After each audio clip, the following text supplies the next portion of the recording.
I am declaring war against the drug.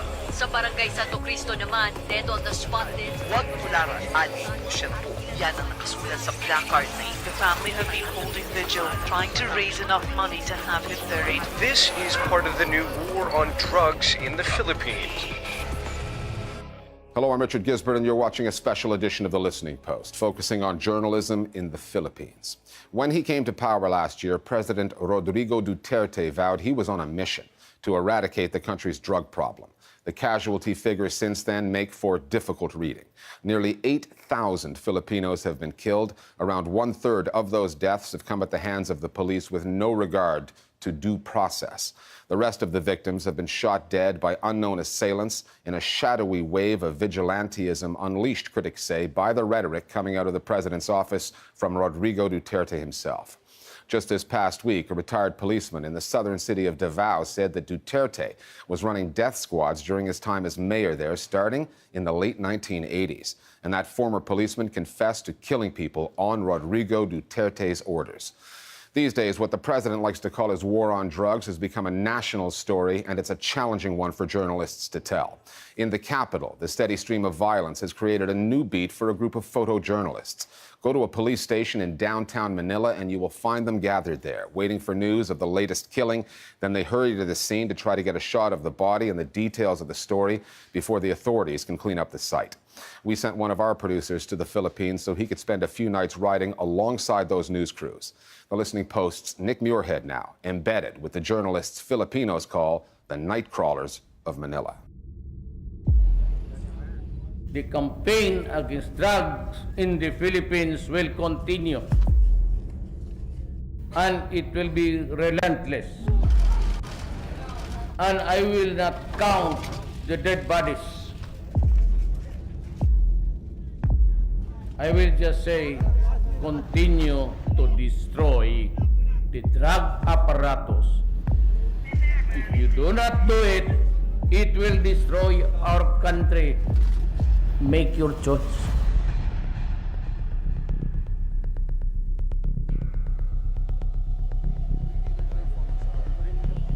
It is Monday night in the Philippines, and the small press center in the Manila Police District, the MPD, begins to fill up. These photojournalists document nightly bloodshed in a campaign that President Rodrigo Duterte says will rid the country of its drug problem.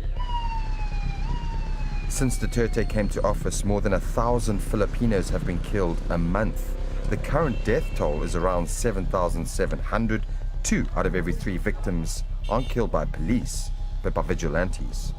Tonight at the MPD, it takes a while, but after 5 hours or so, the call, the news tip, comes in. It's just before 1 a.m. and we've received word that there's been a killing in a northern suburb of Manila. Monday nights have been especially deadly here. One theory for why that is that the perpetrators like to rest over the weekend. So come Monday, the killings resume with renewed vigor.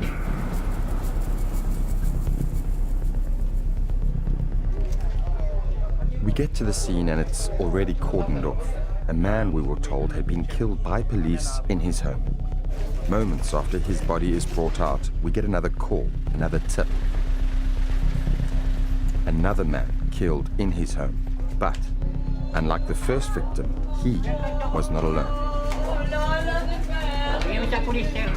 His partner, 8 months pregnant with their first child, tries to provide answers in a case that will join thousands of others just like it. We would see 2 more lifeless bodies that night. The total reported death toll, 17. For these photojournalists, it's just another night on the job. But of all the killings they've documented, one stands out. It happened last July. A pedicab driver, Michael Sharon, was shot dead by assailants unknown. It immediately struck us that it was a very different image because most of the time, even families were not allowed to go inside the police line. But the partner of Michael Sharon was able to cross the police line and refused to be controlled by the police. And we saw how she pleaded for help and she pleaded the media for help. There wasn't really anything that we could do. I know it sounds horrible, but in fact it was a beautiful photo. The reason why it looked so good was because TV networks had reached the scene. Their OB vans had the floodlights are on. So the camera lighting actually made the contrast stand out. And, it was the man who was killed and his wife, cradling him. So classic, thousands of years of art, have taught us. And that's a classic scene. The way the elements came together, it was a no-brainer for the front page. And we played it up. And, we got a lot of criticism. Ay tapos nandiyan ka, nakabulagtad. And you are portrayed in a broadsheet na parang Mother Mary cradling the dead cadaver of Jesus Christ. Ayan yung mga yan eh. Magdadramahan tayo dito. Why did it move President Duterte so much? One, we're a very Catholic country, and that photo looked like the Pieta, like the Virgin Mary, who is much revered in the Philippines. I think the president thought that it was staged.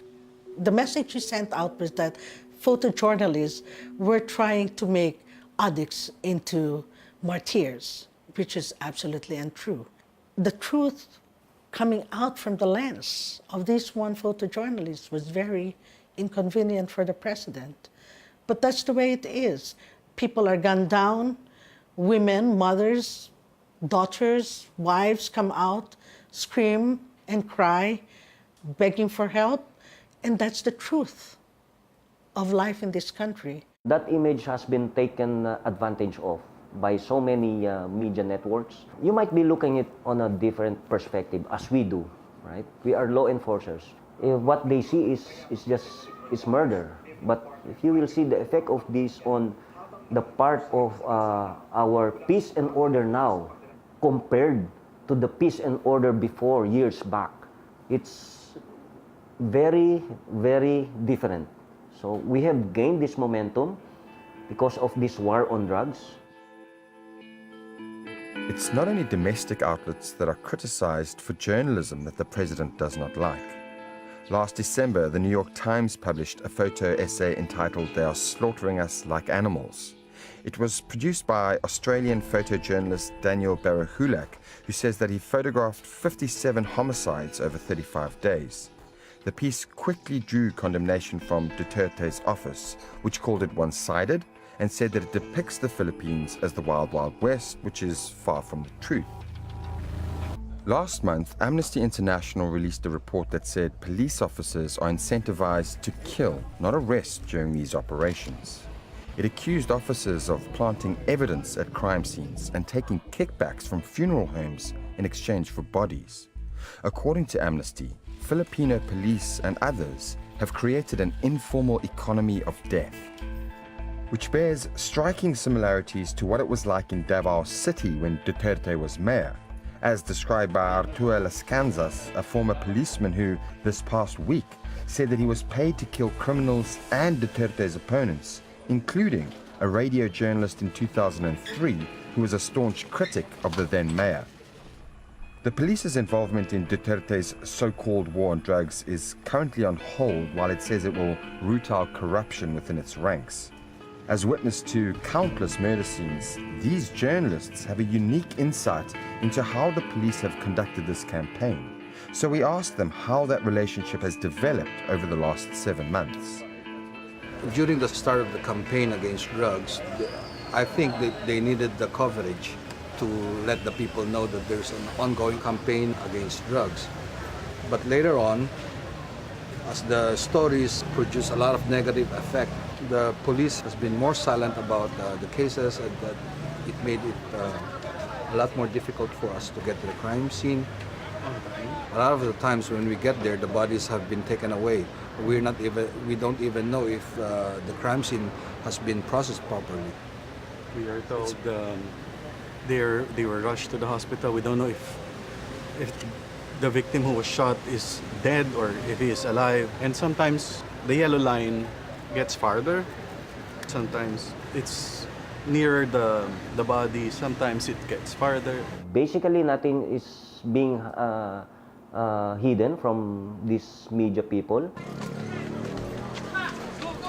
In some of our operations, basically, we let the media go with the police operatives, especially if the situation permits it, and we do not put the lives of the media people in danger. But there's also, I think, a danger that having to be embedded in these police operations could mean sometimes what we give in return for continued coverage. Philippine outfits have been very good in presenting the human dimension, but we're just really at the tip of the iceberg because we haven't really gone down and linked together the real big story, which probably is that there is very little distinction between narco gangs and law enforcement in this country. That connection has not been made, and the media environment in the Philippines may have something to do with it. Journalism here comes with risks. In 2009, 57 people were murdered, 32 of them journalists, in a politically motivated attack in the province of Maguindanao. No one has been convicted in the case, and according to media rights groups, that's typical, because in the Philippines, 90% of the media killings since 1992 remain unsolved. This past December, a newspaper publisher, Larry Kay, was shot dead in what looks to have been a vigilante killing. Kay had recently written a column accusing local authorities of negligence in a drug case. No arrests have been made.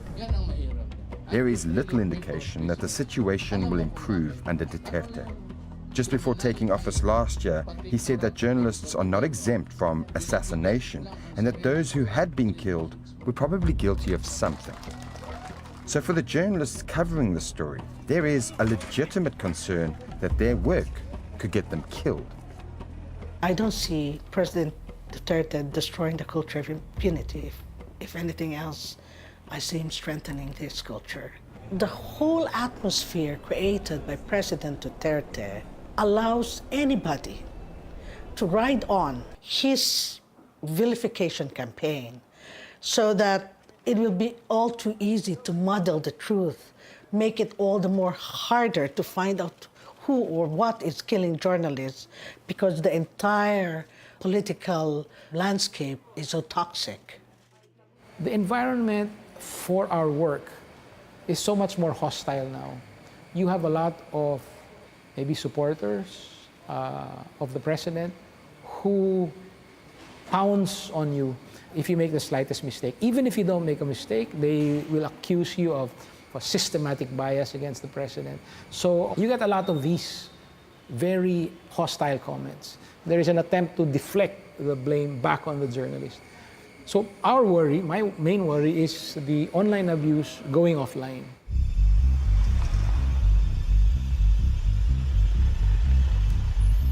Another night, another race to one of the poorer parts of Manila, which is where most of these killings are taking place. The drug problem in the Philippines is hardly confined to the working class and poor, but they have borne the brunt of President Duterte's campaign. Again, shortly after arriving at the first scene, word comes in about another killing. En route, we come across a body in the street. We stop to find out more, but are quickly back on the road. Traffic fatalities are no longer newsworthy in the Philippines. With the overwhelming majority of these killings concentrated in poor communities, where loss of innocent life is dismissed as collateral damage in a larger, necessary conflict, where rudimentary investigations have been carried out by a police force that stands accused of profiting from its own violent crackdown, the question for journalists is whether to call this what the Duterte government calls it, a war on drugs. I think we should be asking ourselves that question every single day. It seems convenient, and in fact, that's what's going for the phrase. It is a convenience to just say it's a war on drugs. But the phrase slow motion genocide occurred to me because what kind of war is it where, there's no fighting back? Journalists began by giving the president the benefit of the doubt. He called it a war on drugs, but I think somewhere along the way we have to stop just taking the president on face value and instead call a spade a spade. What is happening is a war against civil liberties in this country. Polls suggest that most Filipinos back the president's so-called war on drugs. But would that be the case if journalists called it, as some have, a war on the poor, a war on civil liberties? When the president's terminology is echoed in the news coverage, it reinforces the notion that the victims are culpable and that those doing the killing are not.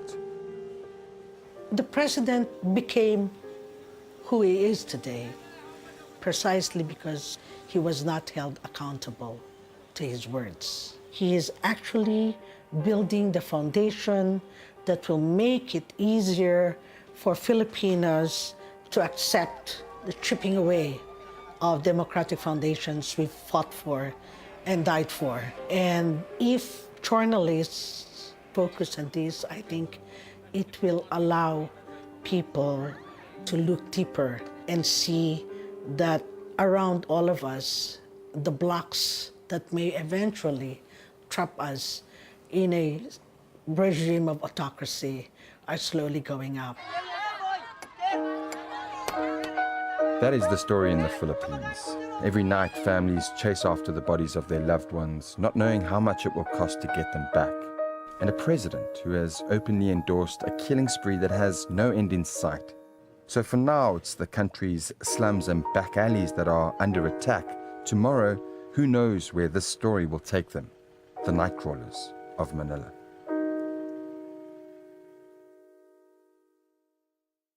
Viewed from the streets or through the lens of a news camera, what President Duterte calls his war on drugs is a big news story presenting serious logistical difficulties, but also opportunities for frontline journalism on the human consequences. And it's a difficult story to interpret, in that it features a population that seems to be living in fear. According to the polling data, most Filipinos, at least in theory, support the so-called war on drugs, but they oppose the unaccountable killings. As for the president, he's called out his own police force for corruption, but is himself facing serious allegations of wrongdoing. One of the leading Filipino news outlets on this story is Rappler. It's an online platform that also advocates for journalism as a potential source of solutions to the country's social problems. Rappler's editor-at-large, Marites Vitug, has also worked for foreign news outlets such as the New York Times. Her investigative journalism has won awards and led to threats against her. I spoke with Ms. Vitug about the challenges of reporting on the so-called war on drugs under a president whose contempt for journalists resonates with what we're seeing in other parts of the world where the populist right finds itself in the ascendancy. Marites Vitug, editor-at-large at Rappler, thanks for joining us here at the Listening Post today. Rappler often criticizes President Duterte's so-called war on drugs. Yours is not the only news organization to do so. There's also been plenty of criticism from overseas, yet the polls seem to indicate that the president's policies remain popular with Filipinos. How would you explain that? You know, there is a dissonance in the recent surveys. While surveys show that Duterte enjoys, certain amount or high popularity, the Filipinos who responded to the polls say two things. One, they want the drug suspects taken alive, majority of them.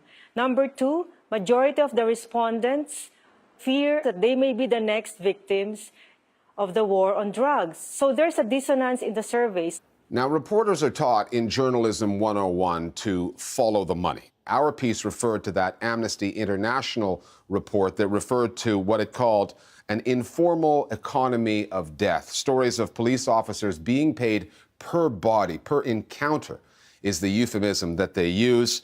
The money that is changing hands between the police, funeral homes, and other organizations. How big is the economic angle in the overall story of President Duterte's so-called war on drugs in the Philippines? You know, I believe that this economic angle, that the police getting paid for kills, is the oil that greases this killing machine. Yes, the media should continue looking at this angle of money for killings. But the challenge really for the media is to look for new ways of presenting this same story. It has to look at angles that have not been touched on before. What has been not really reported on is the state of the institution today, the state of the police force. Duterte has called them rotten to the core, that 40% are corrupt. What is their state now? Are they demoralized? Do they still want to pursue the war on drugs? What real reforms are taking place? 2 weeks ago, President Duterte quoted Donald Trump directly, urging the public not to believe the media. Are Donald Trump and President Duterte roughly on the same page when it comes to their approach with the news media? And if Duterte is out to discredit journalism in the Philippines, to what extent do you believe that he has succeeded? There is some similarity between him and Trump. Now, what Duterte is trying to do in the Philippines is to trump the media, to use that word, is to discredit us and to make us less legitimate in the eyes of the public, because many in the mainstream media tend to be critical of his war on drugs, and not just that, his other statements and policies. And instead, he wants his supporters in the social media to have a stronger voice, to really give more space and voice to the pro-Duterte social media bloggers who are quite popular in the Philippines. But I don't think Duterte will succeed in really discrediting the mainstream media, because there's also a long track record of credibility of major media outlets. So it's not that easy to trump us. The media in the Philippines, like the media in the United States, are both in a post-electoral phase. In the U.S., many news outlets have been forced, after the election of Donald Trump, to do a little bit of soul-searching regarding their coverage throughout the primaries. In the Philippines, what role did the media play in President Duterte's rise to power, and has there been any soul-searching occurring within the media there? Looking back, I think the fault of the Philippine media was that we did not take Duterte seriously. We only took him seriously maybe in the last month or the last 2 weeks of the campaign. So that was our fault. We did not do enough research on him. We did not dig deep enough. We wrote about the killings in Davao, but not thoroughly. We didn't really do an extensive and intensive profile of this man, this mayor of the city from the South. We only were awakened, we were, jolted by the survey showing him leading in the last 2 weeks. So that was our fault. We did not take him seriously. Reporters are having difficulty actually in conducting real press conference with our president, a real conversation, because his press conferences tend to be monologues. He doesn't want to be interrupted. He hardly completes a thought. So the reporters are scared or intimidated to ask follow-up questions. So our stories are not complete. I want to ask you about journalist safety in the Philippines and the issue of impunity. According to the Committee to Protect Journalists, a New York-based organization, 90% of all cases of journalists who have been murdered in the Philippines since 1992 have gone unsolved. Is that something that is felt in all sectors, this kind of impunity when it comes to cases of murder, not just in the media, or are journalists, when it comes to this kind of thing, in a special category? No, I don't think journalists are in a special category, because we have the same case with judges. In the Philippines, many judges have already been killed.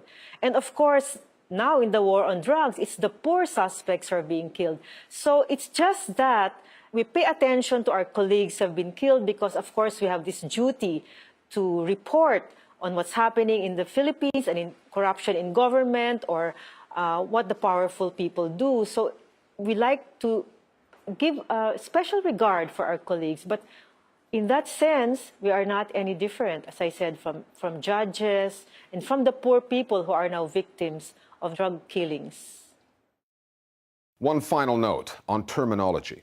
It's been said that the term war on terror masks what it really is, a war on Muslims, and that in reality, the U.S. version of the war on drugs amounts to a war on African Americans. In the Philippines, the overwhelming majority of casualties aren't drug kingpins or gang bosses. They're a long way down the supply chain. And with the death toll approaching 8,000, it's up to journalists to decode the terminology. The Filipino version of the war on drugs looks very much like a war on the poor. We'll see you next time here at The Listening Post.